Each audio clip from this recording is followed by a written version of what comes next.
operation, and so what we have is we're mimicking production. So we want to teach quality, we want to teach production, safety. This is a robot that would be programmed by the student to actually, now that we have the block set up, it's going to insert the screws into the blocks. Once that's done, then we have Jacob at our manual station who's going to tighten the screws. And that's with the torque, they learn measurement, and then they also learn quality, because if the screw is crooked, then that's a defective part. So they're learning all of that.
Is what you use for cabinets and wood and everything.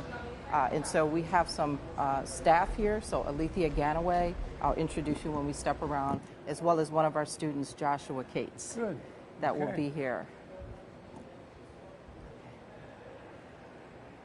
Okay. So how was your travel? You had a good flight in? And yes, okay.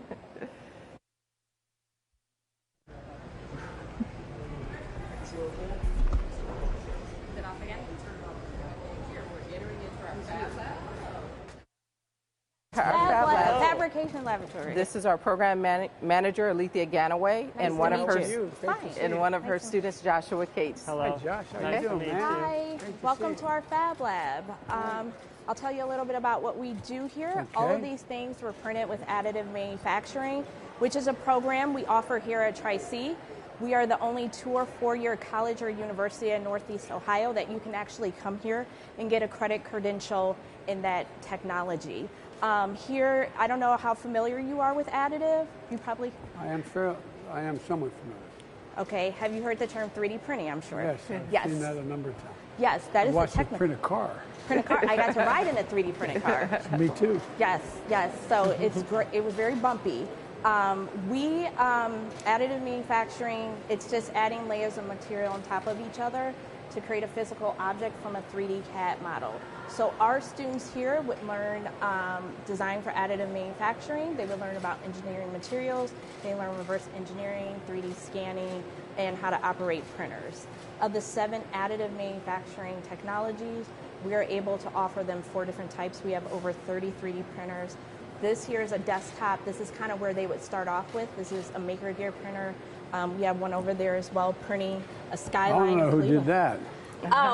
He actually works with us as a lab supervisor, and he made that in the Fab Lab, utilizing on the other side of there is our woodworking areas. So we offer many different types of technology here. We even 3D printed the blue collar blueprint for America. So we do. That's what this is. That's Yes. what we're doing. Yes, and additive manufacturing is just a great technology that's emerging. We've seen it with the pandemic, where it's adaptable easily, making headbands. This here is a valve that Yep. was for a respirator. And in fact, we try to have our students do real-world projects. What you just picked up actually goes on here. We work with the VA, the loose stokes. Yep, that's and why I this was picked it made up. for veterans who might be disabled or not be able Yeah. to move their hands. They would attach one of these to this, and every time I put them on, I thought it would stay. They would be able, instead of having Yeah. to use their hands, they could just do like this Yeah. and garden and be able to do a little recreation there. Yep. So those are some of the things we try We to have give more our- amputees coming back from these wars than any war since Yes. the Civil War. Yes, and Walter Reed Medical Center is doing some great things. They are. Yes, Cleveland Clinic, they do some stuff. We're trying to work with them to make And every one of them. It's one of my to help them. passions. Yes, yes. I visit every hospital where amputees are in the country. The most significant ones are the ones that are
We don't want liability for electric.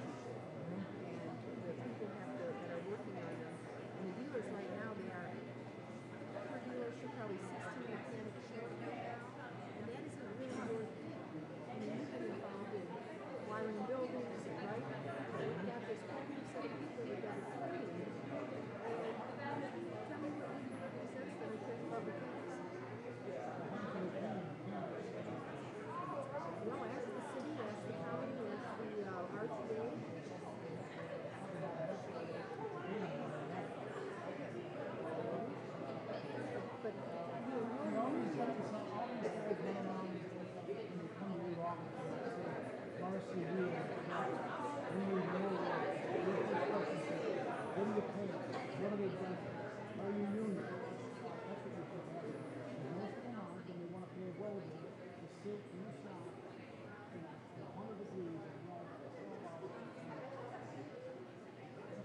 you pay them enough, they'll sit there and well. I want to create a special.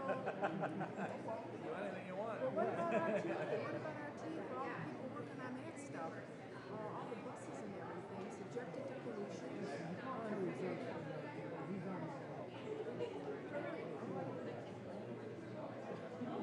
I got a cell if you want it. Just don't ask them to buy you a beer. What happened? I gotta pay. I'm thinking, but he is on the How long does he speak for, do you know? Who represents them? Amalgamated Transit Workers. My grandfather was the president of the Amalgamated Transit Workers. It's called CTS, the transit system, 40s and 50s. It's president of the United States. Supposed to take seats. We gotta talk about this.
Those blocks are pretty good on Fifth Avenue. I know.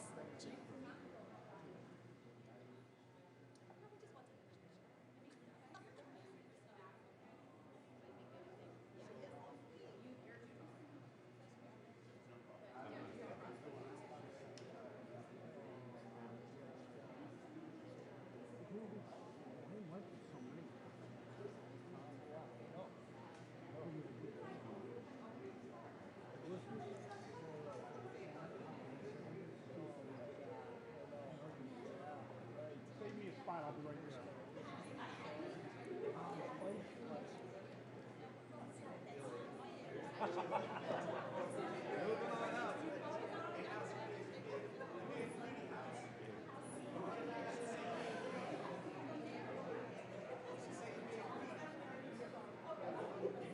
Looks like you got the best spot in the whole place.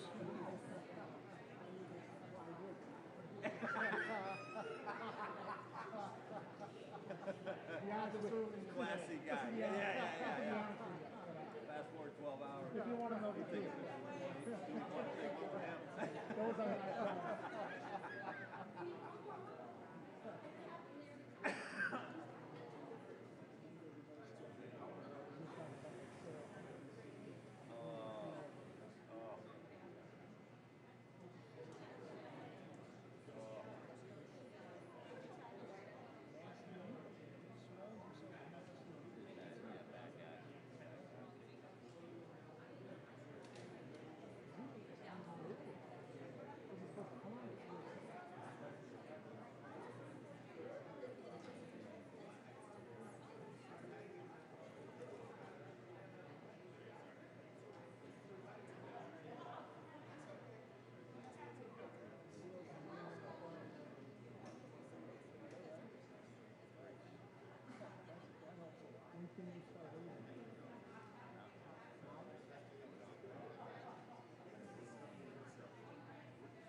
sometimes I'm just gonna scoot right around. Oh, you're all right.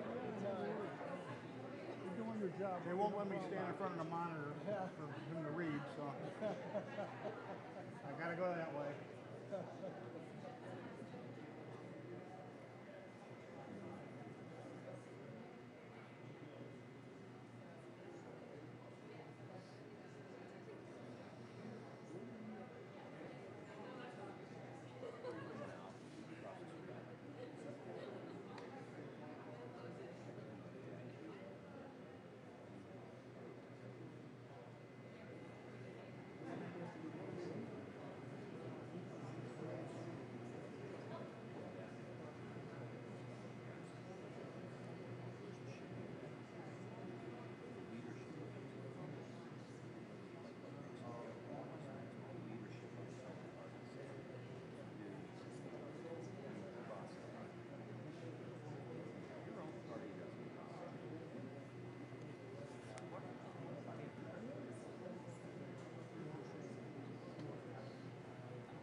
Please welcome Shyla Patterson.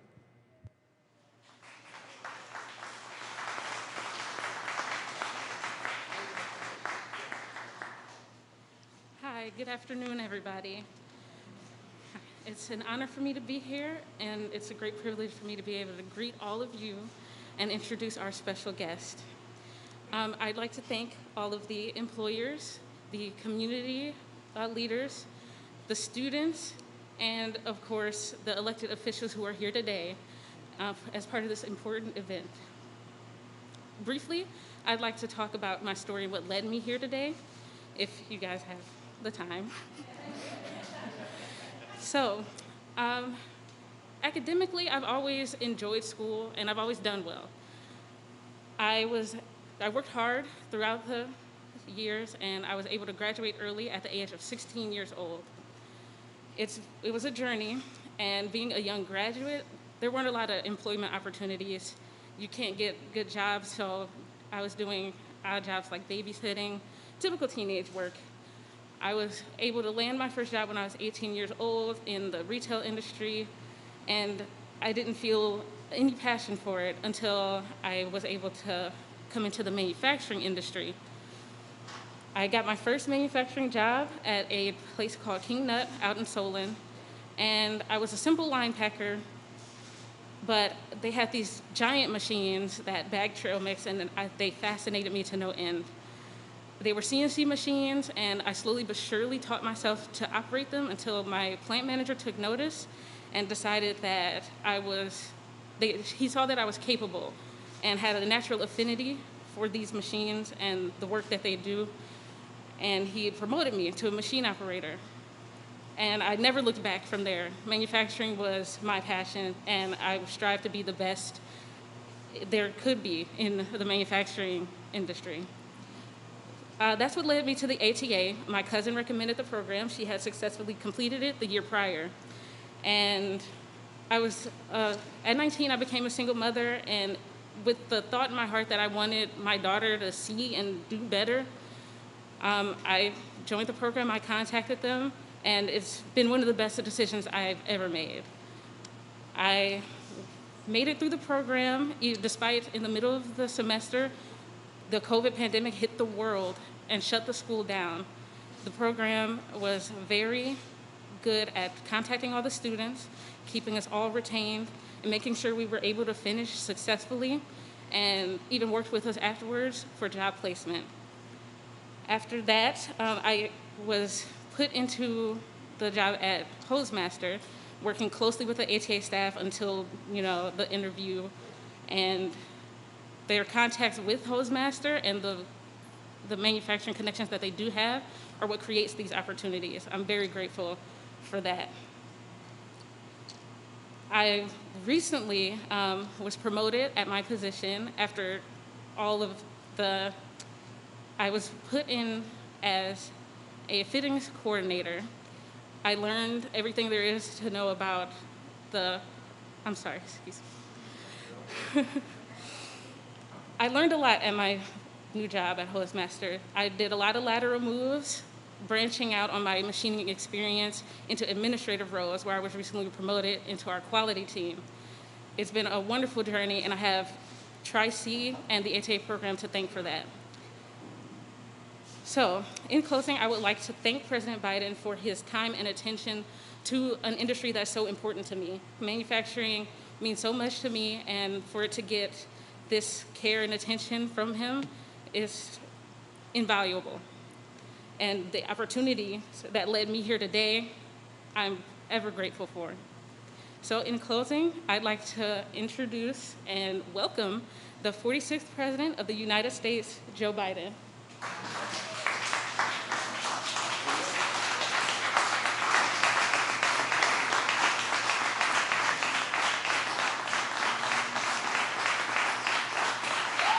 Thank you all. Thank you. Thank you. Please sit down. Shyla, thank you very much for sharing your story. It's impressive. Dr. Johnson, everyone at Cuyahoga Community College, thank you for being here and having me here. And by the way, all the elected officials, you know what we call this in my business? We call this a busman's holiday. To have to come and ride a bus again with another guy. You're awful nice to be here. The only thing worse for an elected official when the president shows up is to say, the worst sentence in English language is, I'm at the airport.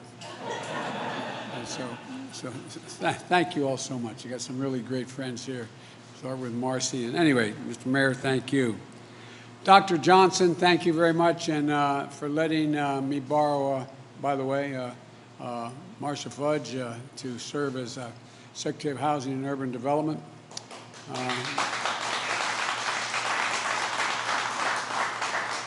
You know, certain places, just by chance and circumstance, can become markers in the course of your life or of the course of the nation. And for me, Tri-C is one of those places. Just a little over a year ago, March 10, 2020, I came to Cleveland as a candidate running for president to hold a rally here at the community college. Upon unloading, we got word that Governor DeWine, he did the right thing, wanted large indoor events to shut down because of the growing concerns over the virus and spreading all across America. There would be no rally that night. And life in America had changed, and a long, dark year was about to descend upon all of us. 14 months later, we finally made it to campus. And from a year of darkness, we're now emerging into the light.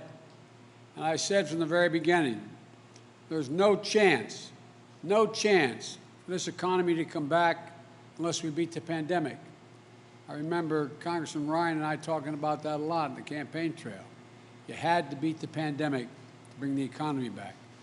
And so that's what we set out to do, to help a lot of the people that are right here. And after administering 271 million doses of vaccine in the first 120 days, and we have the cases are down now from January, they're down 83%, COVID cases, down. The number of deaths has fallen by 85%. Schools are reopening, businesses are opening, restaurants are reopening, and I hear that as last night's vaccine lottery, Ohio has a new millionaire. I tell you what, who would have thunk it? $1 million for getting a vaccine. But it's working. Now 56% of Ohioans have had at least one shot. We've got to get to 70%. That's the goal. We've turned the tide on a once-in-a-century pandemic. We've turned the tide on a once-in-a-generation economic crisis. And families are beginning to be able to breathe just a little bit easier. We still have work to do, but our future today is as bright and as wide open as it ever has been. And now we're faced with a question. What kind of economy are we going to build for tomorrow? What are we going to do? I believe this is our moment to rebuild an economy from the bottom up and the middle out. Not a trickle-down economy from the very wealthy, that has never benefited people who are at this college or any other place where they're trying to make a living. To build an economy that rewards work, not just wealth. An economy that works for the backbone of this country. The people who get up every single day, work hard, raise their families, pay their taxes, serve their country, volunteer in their communities, just looking for a little bit of breathing room. My dad used to say, just a little bit of breathing room, honey. And Tim has heard me say this 1,000 times. My dad used to say, Joey, a job's about a lot more than a paycheck. It's about your dignity. It's about respect. It's about your place in the community. It's about being able to look your kid in the eye and say, honey, it's going to be okay. The last few months have demonstrated what that economy can look like. When our event here was canceled in March, our economy was on the brink of collapse. My mom used to have especially say, you know, the greatest gift God gave mankind was the ability to forget. Because if it didn't do that, every woman would only have one child.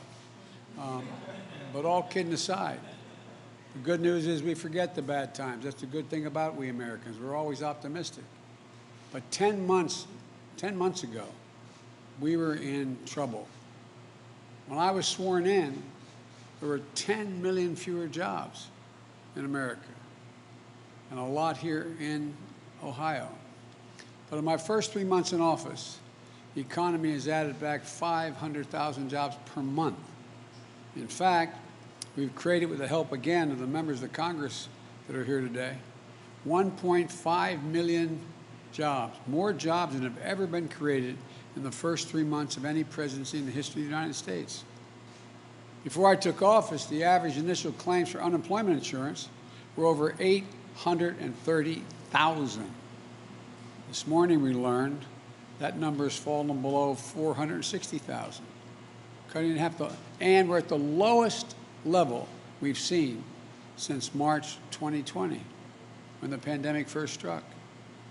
Before I took office, almost 24 million Americans were going hungry. Marcy's heard me say this before. Did you ever think you'd see people lined up for miles and miles and miles going into a stadium to get someone to put a box of food in their trunk? People who never, ever, ever, ever, ever, ever, ever thought they need that kind of help. Well, that number of hungry Americans, food-starved Americans, has dropped by 30%. Still too many, but there's clear progress.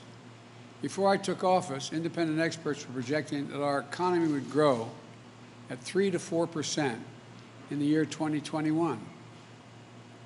But they're now projecting that growth will be 6% or higher in 2021. The fastest growth in this country in 40 years. To sum it up, COVID cases are down, COVID deaths are down, unemployment filings are down, hunger is down, vaccinations are up, jobs are up, growth is up, people gaining health coverage is up, small business confidence is up. Put it simply, America's coming back, America's on the move.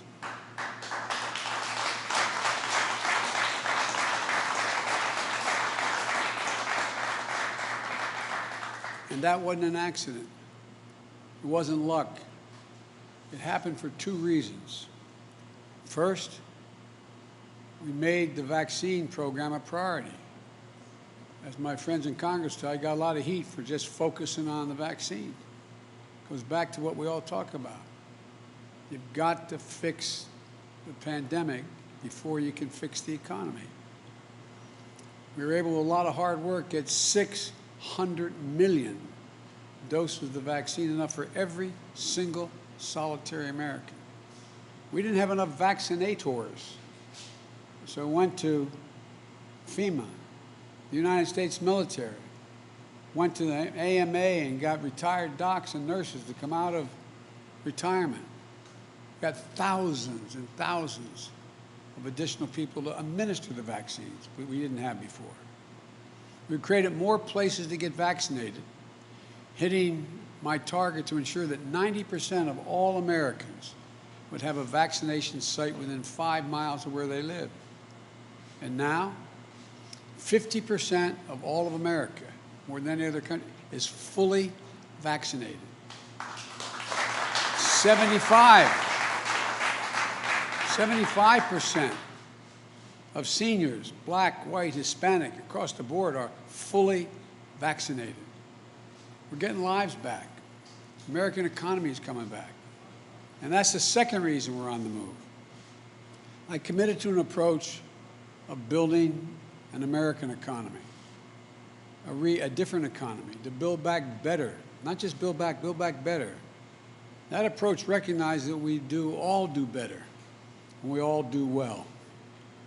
And the best way to grow our economy is from the bottom up and the middle out. You know, I don't have anything against anybody in Wall Street. I don't have anything against anybody making $1 million, but Wall Street did not build this country. The middle class built this country, and unions built the middle class. That's a fact. An approach that recognizes that at this time, when we rebuild the middle class, we have to bring everybody along, regardless of their background, regardless of their religion, regardless of their race. That's the approach reflected in the American Rescue Plan, which my friends in the Congress helped get passed. Because of that law, more than 167 million Americans got a rescue payment of $1,400. It's gone out helping families pay their rent, pay their bills, buy their groceries, and maybe most important, give them for the first time some hope. A little bit of hope. Hope goes a long, long, long way. Those checks matter. Small businesses and restaurants were getting killed. Now we're delivering the loans and support they need to reopen and stay open. Schools were struggling to reopen. So we made targeting teachers to get the vaccine as a priority. We delivered schools much needed support. State and local governments, and you know, Mr. Mayor, a lot of them had to lay off their employees, cops, firefighters, first responders, because you have to balance your budget. Well, now they're coming back thanks to the rescue plan. Beginning this summer, families with children will get tax relief, tax credit, the child tax credit, which is going to deposit money directly into their banks every month until that money is paid out. By the way, we had no problem passing a $2 trillion tax plan that went to the top 1% that wasn't paid for at all, just increased the debt $2 trillion. Every time I talk about tax cuts for working class people, it's, oh my God, what are we going to do? Well, we're going to take back some of that 1% money and make them pay for it. And thanks in part to part of the rescue plan named for an Ohio labor leader, Butch Lewis, championed by Sherrod Brown, who I don't think Sherrod's here today. Hundreds of thousands of retirees and workers across Ohio and millions more across the country can trust that their pensions they work so damn hard for and sacrificed to secure will be there for them. Unlike my dad, who busted his neck his whole life, and when the company went on, he lost his pension completely. Even my Republican friends in Congress, not a single one of them voted for the rescue plan. I'm not going to embarrass any one of them, but I have here a list of how back in their districts they're bragging about the rescue plan. They touted the restaurant revitalization fund. They touted the fact that we're in a situation where they're dealing with touted grants to community health care centers. Touted, I mean, some people have no shame. But I'm happy. I'm happy they know that it benefited their constituents. That's okay with me. But if you're going to try to take credit for what you've done, don't get in the way of what we still need to do. The bottom line is this. The Biden economic plan is working. We had record job creation. We're seeing record economic growth. We're creating a new paradigm. one that rewards work, the working people of this nation, not just those at the top. We did a study. 85% of my jobs plan, or 95% of my jobs plan, you don't need a bachelor's degree. 75%, you don't even need a degree that's a community college degree. It helps. But guess what? The bottom line is that people are going to be going back to work. There's a new bargain. Everyone is going to be in on the deal this time. Now, as our economy recovers, there's going to be some bumps in the road. We know that. Of course there will be. You can't reboot a global economy like flipping on a light switch. There's going to be ups and downs in jobs and economic reports. There's going to be supply chain issues, price distortions on the way back to a stable and steady growth. In the coming weeks, my administration will take steps to combat these supply pressures, starting with the construction materials and transportation bottlenecks and building off the work we're doing on computer chips. We're also announcing new initiatives to combat anti-competitive practices that hurt small businesses and families. Fixing those problems can help build a more dynamic, innovative economy, and we're going to have a lot more to say about that in the days ahead. But this is already clear. We're on the right track. The American Rescue Plan laid a strong foundation for a new economy that brings everybody along. But it's just a first step. We're going to build on the incentive and incredible progress that we've made and set America on a sustainable path to faster, more inclusive economic growth. We have to start investing in ourselves again, in the American people again. Consider this. 3 decades ago, the United States was number 1, and some would argue number 2 in the world for R&D spending, research and development as a share of our economy. You know where we are now in the international competition? We're number 9. 9. Meanwhile, China was number 8, and their overall spending on research and development 3 decades ago, they're now number 2. Number 2. This past year, Japan, Canada, Italy, France, and the EU have announced significant infrastructure spending. China's announced that they're increasing their research and development spending dramatically. Japan is making huge investments in reducing carbon emissions and building out the digital capacity they have. The European Union as well. We're in a race to see who wins the 21st century. Now, if I could hold just for a second here, one of the things I've found, I'm supposedly, they'd always announced me in the past as an expert in foreign policy. Well, let me tell you something. Economic policy is harder than foreign policy. You know what the basis of foreign policy is in our stature in the world? One thing, our economic prowess. Our economic prowess. We must be number 1 in the world to lead the world in the 21st century. It's a simple proposition. And the starting gun has already gone off. We can't afford to fall any further behind. Now's the time to build the foundation that we've laid, to make bold investments in our families, in our communities, in our nation. We know from history that these kinds of investments raise both the floor and the ceiling of the economy for everybody. Like when we brought electricity to every household in the country in the 1930s, or we connected the country through the interstate highway system in the 50s. They created millions of jobs, good-paying jobs. They set the economy up to grow more quickly and share prosperity more broadly for decades to come. Those electrical poles and wires still help power rural communities 80 years after they were built, and it's time now to rebuild them. 1/4 of all the miles Americans travel on roads are in the interstate highway system, built 60 years ago. 60 years after we built it. These are generational investments. Private sector does not make these kind of investments. We've neglected that kind of public investment for much too long. The pandemic exposed just how badly we need to invest in the foundation of this country and the working people of this country. That's why I proposed the American Jobs Plan and the Americans Family Plan, the generational investments we need today to succeed for tomorrow. You know, as my wife Jill, who's been a teacher for a long time, She used to be about 10 years younger than me. Now she's 30 years younger than me. And she is in every way, God love her. She's the only first lady ever to work full-time. Full-time. She teaches 15 credits at the community college. 15 credits. She's a remarkable person. And she's out in Missouri right now and in Kansas doing other things, nothing to do with her job as a teacher. But my point is this. Jill has a constant refrain. Joey, any nation that out-educates us is going to outcompete us. It's a simple proposition.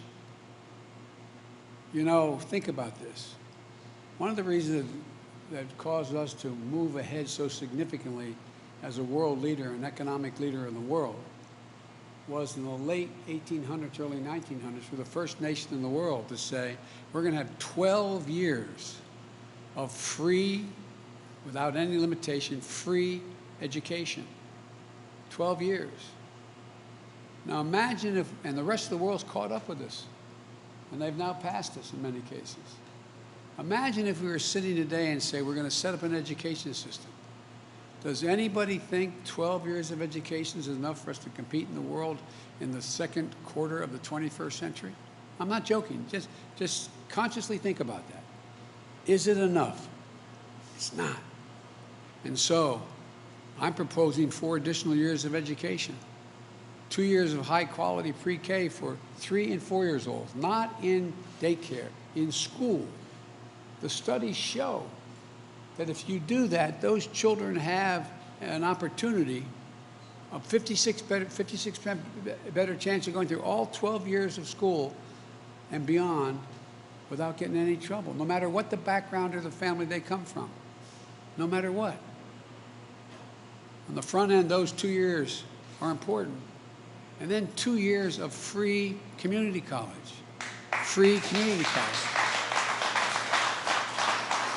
To better prepare our people to get these good paying jobs in the future, jobs I saw students training for throughout the Manufacturing Technology Center. You know, we need to invest in transportation infrastructure. Drive anywhere, and you can see why we're rated 13th in the world in infrastructure. The United States of America is viewed to have the 13th best infrastructure in the world. Come on. This is the United States of America, for God's sake. We need to invest in universal, high-speed internet, more seamlessly connect our businesses and their customers, expand the possibilities of job opportunities in every hometown in America, no matter how big or small. And by the way, if you hold for a second, think about this. How many of you, men and women, have children who were doing remote learning? Think of all the children throughout the country in inner cities and in rural areas that had no internet connection. It's estimated that some of those kids are going to be pushed, although it's only been 1 year, 3 years behind in their education. Look, investment in high-growth industries like clean energy and electric vehicles. It's not just we want to deal with the environment. We want to lead the world in exports of these new technologies instead of ceding the global market and job creation to the Chinese. They're building 20 times as many electric vehicles as we're doing now. And the technology that goes with that. What are we doing? It's millions of jobs in China instead of here. It's not that the jobs we're going to create here, but that we're going to create to export the technology. We used to be the net exporter of major technologies. I also think, and I'm pushing very hard, to make major investments in medicines and cures of the future. Folks, diseases like Alzheimer's, diabetes, cancers, they're all on the cusp of being able to be dealt with. You know, if we don't do something about Alzheimer's in America, every single solitary hospital bed that exists in America, as the nurses can tell you, every single one will be occupied in the next 15 years with an Alzheimer's patient. Every one. Costing us in excess of $1 trillion. So what are we doing? I came up with an idea, and I think it's going to get done. And that is that, you know, there's a thing called DARPA, which is the Defense Applied Application Research. It's an outfit that came up with the internet in the Defense Department, came up with geospacing and a whole range of things that are related to our security. I want to do the same thing at the NIH to focus on those diseases. It's estimated if we spend $5 billion a year on that research and development, focusing with insurance companies don't have the money to focus on, we can make significant breakthroughs. We're already doing that. Already doing that. If we invest, we can create millions of jobs. Rebuilding the foundation of a strong, fair, resilient, competitive economy and save hundreds of thousands of lives. 100% of our investment is going to be guided by one principle: make it in America. Make it in America. If I can hold that for just a second, there is a law that was passed in the 30s, doesn't violate any trade principle, saying that whatever money, whatever program the taxpayers are paying for, you can spend it all on American contractors. No one's ever done it, though. I promise you, I signed an executive order. If, in fact, we're building the new deck of an aircraft carrier, well, guess what? I get as president to let contracts over $600 billion a year. I promise you, there'll be no contract let to a foreign company or any of the product down the line. Right now what can happen is you can hire an American company and they can sublet and their downstream product can all be foreign.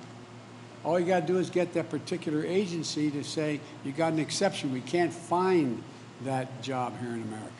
Well, guess what? They're going to find the job here in America. I promise you, or they're not going to get the contracts. These jobs will be good jobs, American jobs that deliver good wages and dignity. And look, this is about choice.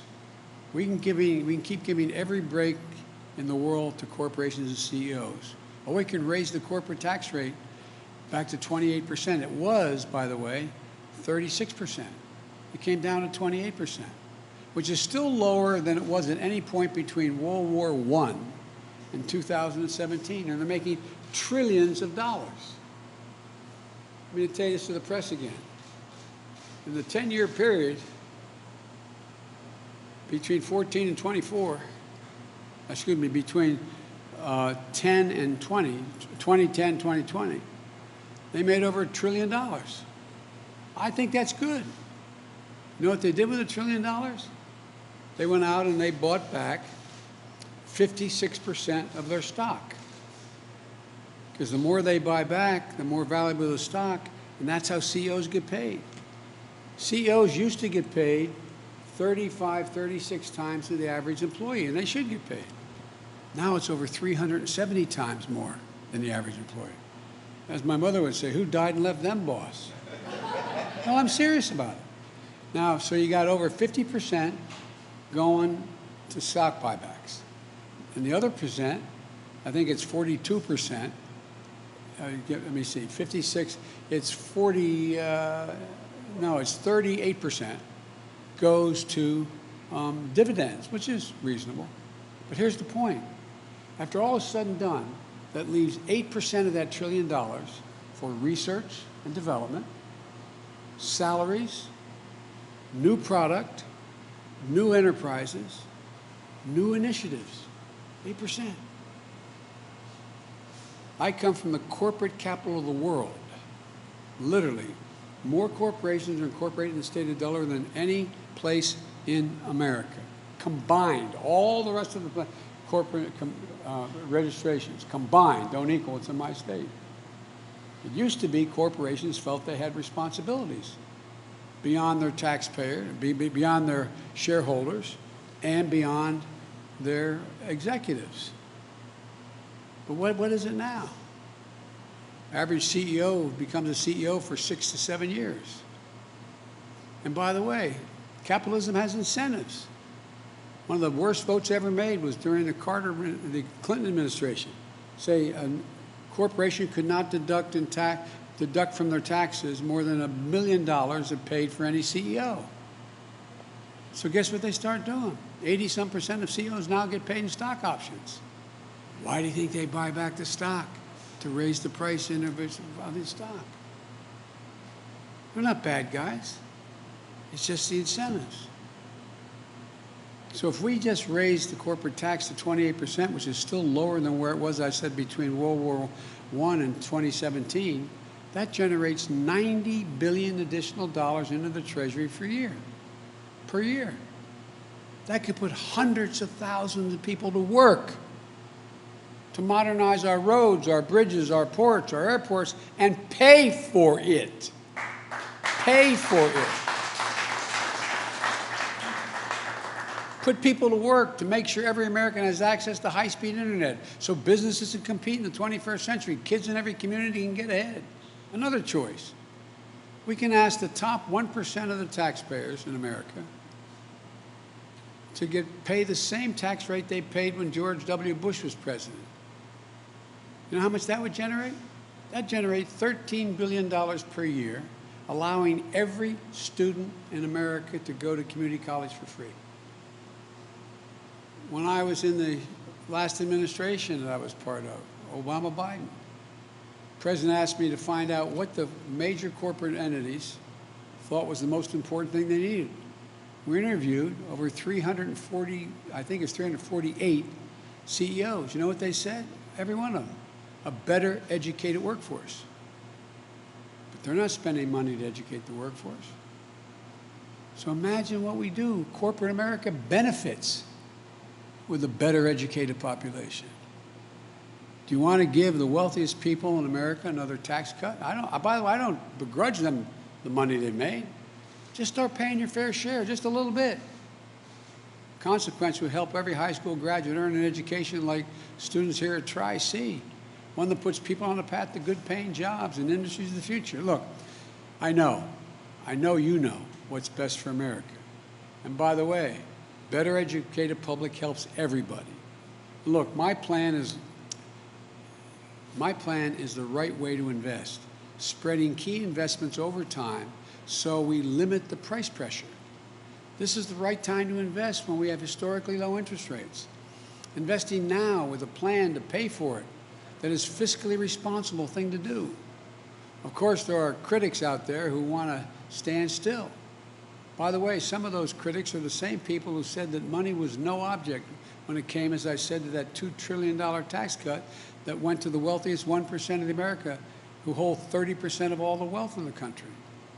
But when we need to fix a road or a water system, or help millions of people return to the workforce by helping them afford child care or elder care, or help afford the ability to attend Tri-C, they think that's a bridge too far. Investing in America, again, is going to create growth, more jobs, but there's something else we have to do to ensure that high-quality jobs exist. We must restore the connection between the success of our economy and the people who produce that success, hard-working Americans. The connection has been severed. You all remember, it used to be the case in this country, when you were part of generating success of a company, you got to share in the benefits. That's long since gone, not a joke. And by the way, I'm a capitalist. But here's the deal. From 1948 after the war to 1977, I think it was 1977, 79, productivity in America grew by 100%. We made more things. Productivity grew. You know what the workers' pay grew? By 100%. Since 1979, all that changed. Productivity has grown 4 times faster than pay has grown. The basic bargain in this country has been broken. If you work hard and contribute to the success of enterprise, you get to share in success. That's not the case anymore. So you can carve out your place in the middle class. That's how it happens. That's how it works in healthy capitalist economies. But along the way, we started seeing the stock market and corporate profits and executive pay as the sole measure of our economic success. Let me tell you something. My sole measure of economic success is how working families are doing, whether they have jobs that deliver dignity. That means we have to focus on wages like we used to. When it comes to the economy we're building, rising wages aren't a bug, they're a feature. We want to get something economists call full employment. Instead of workers competing with each other for jobs that are scarce, we want employers to compete with each other to attract work. We want the companies to compete to attract workers. That kind of competition in the market doesn't just give workers more ability to earn a higher wage, it gives them the power to demand and be treated with dignity and respect in the workplace. And it helps ensure that in America, when you walk into work, you don't have to check your right to be treated with respect at the door. Full employment also means more options and opportunities for workers, including Black, Hispanic workers, Asian American workers, women, who've been left behind in previous economic recoveries when the labor market never tightened up enough. Look, this isn't just good for individual workers. It also makes our economy a whole lot stronger. When American workers have more money to spend, American businesses benefit. We all benefit. Higher wages and more options for workers are a good thing. A lot of companies have done extremely well in this crisis, and good for them. Good for them. The simple fact is, though, corporate profits are the highest they've been in decades, and workers' pay is at the lowest it's been in 70 years. We have more than ample room to raise workers' pays without raising customer prices. Soaring corporate profits and stagnant wages aren't the American dream, and they aren't the American deal. Look, I'm not looking to punish anyone or to say business shouldn't be able to make a significant profit. I understand the risks and challenges business owners face, and they should be rewarded for their success and the risks they take. I just think after decades of workers getting a raw deal, it's time they be given a fair shake.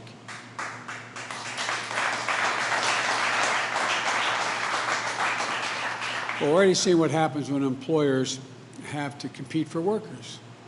Companies like McDonald's, Home Depot, Bank of America, and others, what do they have to do? They have to raise wages to attract workers. That's the way it's supposed to be. And we've got to do two more things. Congress should raise the minimum wage to $15 an hour. No one should work 40 hours a week and live in poverty, live below the poverty level. And we ought to pass to protect the right to organize, the PRO Act, supported by union workers. Look, let me close with this. You know, it's an overused phrase these days, but it's still accurate. We're at an inflection point in American history. It happens every several generations. We have a chance to seize the economic momentum of the first months of my administration, not just to build back, but to build back better. And this time we're going to deal everyone in. Everyone has been left out, and breathe new life into the middle class and new hope into those struggling to break into the middle class. We have a chance to make investments that Moody's, not a liberal think tank, Wall Street, Moody's says my plan will increase the size of our economy by $4.5 trillion. Moody's, $4.5 trillion over the next decade, and create well over 16 million new good-paying jobs. If we make these investments now, in 50 years, people are going to look back, and not even that long. Your children or grandchildren will look back and say, this was the moment when America won the future. Won the future. Folks, I've said it 1,000 times and mean it from the bottom of my heart. There's not a single thing America can't do when we do it together. Never. We're the only country in the world that is, when we set our mind to something, that never, ever, ever failed. This is an opportunity for the wealthy to stay wealthy, the poor to have a shot in the middle class, and the middle class able to breathe more easily. That's what this is about. But this time, bring everybody along. Everybody. Thank you. God bless you, and may God protect our troops. Thank you. Appreciate it. Thanks. Thanks.